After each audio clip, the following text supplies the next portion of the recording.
Madam, இப்போ நீங்கள் carrom player. ஆக்சுவலாக நானும் கேரம் பிளேயர். ஊருக்குள்ளே மட்டும் தான் விளையாடுவேன்.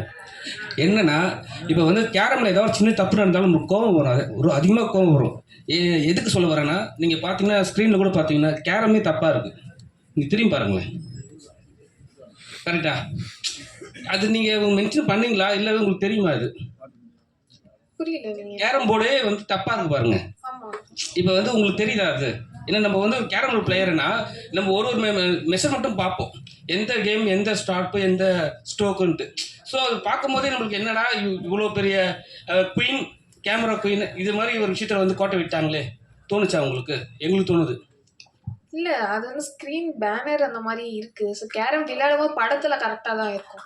இல்லை படத்தில் கரெக்டாக இருக்கும். நம்ம பார்க்கணும்ல. நீ சொல்லியிருக்கலாம்ல ஒரு வார்த்தை. ஒரு வேளை உங்களுக்கு இன்ஃபார்ம் பண்ணாங்களா இது மாதிரி பேனர் இருக்குன்ட்டு? இல்ல எனக்கு இருக்கு. அது வந்து ஒரு போஸ்டர் தான். கேரம் நீங்க ரியலா பாருங்க அதுல கேரம் போர்டு பிளேயர் நீங்க தான் கேரம் போர்டு பிளேயர். சரி நீங்க மென்ஷன் பண்ணிக்கலாமே தான் கேட்குறேன். வேற எதுவும் கேட்கல. காலையில் கேட்டேன் ஒரு நிமிஷம் உங்களுக்காக ஒன்று இல்லை தவறு நின்று கேட்கலாம்ல, தப்பு கிடையாதுல்ல. காலையில் கேட்டேன் வாங்க. எங்க பின்னாடி கேரம் போர்டு தாங்க வச்சிருக்கீங்க.